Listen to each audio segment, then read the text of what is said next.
Spoke to Moons by Sharon Creech, Chapter 5. Damsel in Distress. At this point in my story about Phoebe, Graham said, I knew somebody like Phoebe once. Phoebe, I said. Yes, that's right, I knew someone like Phoebe, only her name was Gloria. Gloria lived in the wildest, most pepped up world. A scary one, but oh, scads more exciting than my own. Graham said, I remember Gloria.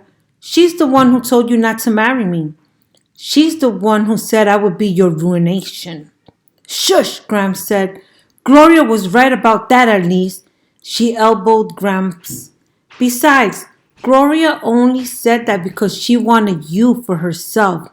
Go dang, Gramps said. He pulled into a rest stop along the Ohio Turnpike. He wanted to check the map. I don't think we'll get lost on the Ohio Turnpike, I said. It's one long straight road and goes straight across Ohio.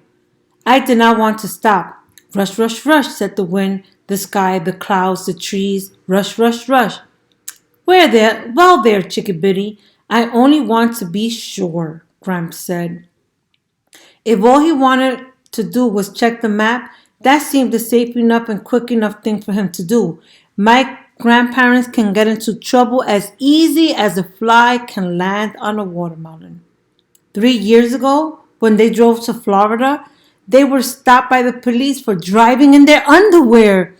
The air conditioning had completely fizzled and pooped, my grandfather explained. They were hot. 2 years ago, when they drove to Washington, D.C., they were arrested for stealing the back tires off a senator's car. We had 2 flat Bronco tires, my grandfather explained. We were only borrowing the senator's tires. We were going to return them. In Bybanks, Kentucky, you could do this. You could borrow someone's back tires and return them later. But you could not do this in Washington, D.C. And you could especially not do this to a senator's car. Last year, when Graham and Gramps drove to Philadelphia, they were stopped by the police for irresponsible driving. You were driving on the shoulder, a policeman told Gramps. Gramps said, Shoulder? I thought it was an extra lane. Look how smooth it is. You don't get nice smooth shoulders like this back in Kentucky. That's a mighty fine shoulder.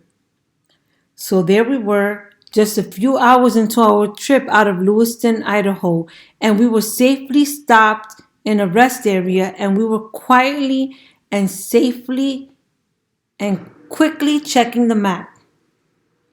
Then Gramps noticed the back end of a woman leaning over the fender of a car parked next to the water fountain. The woman was peering at her engine and dabbing a white handkerchief at various greasy items inside. Excuse me, Gramps said gallantly. I believe I see a lady in some distress. And off he marched to rescue her. Gramps sat there patting her knees and singing, Oh, meet me in the tulips when the tulips do bloom.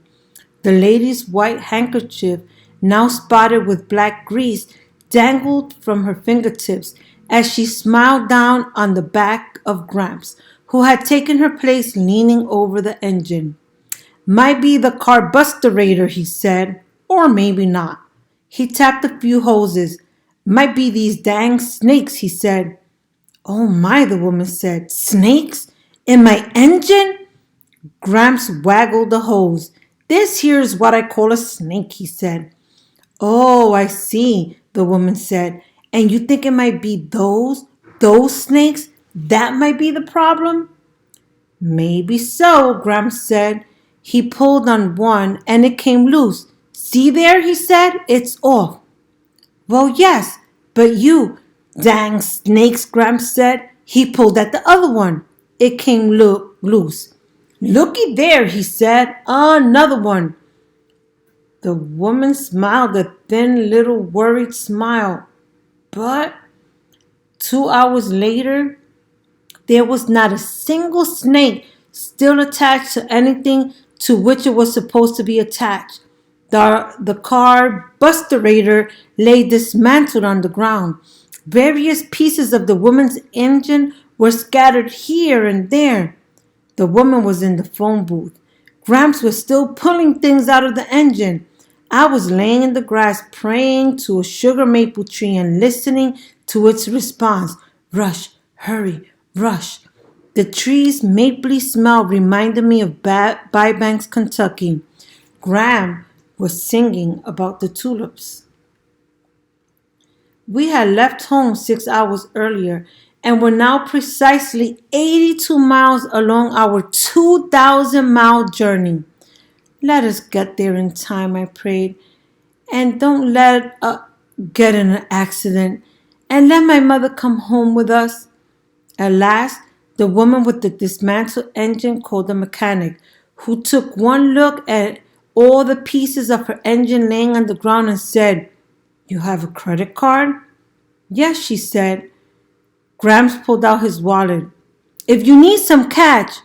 "Oh, thank you," she said. "That's very kind of you, but I'm all set. Thank you for—" She looked around at all the pieces of her car. "For everything. I'm sure you have to be on your way." And once Gramps was satisfied that the mechanic was an honest man who might actually be able to repair her car, we started on our trip again. "Salamanca," Gramps said. "Tell us more about Peebee." "Phoebe," I said. "Phoebe Winterbottom?" "Yes, that's right," Gramps said. "Peebee."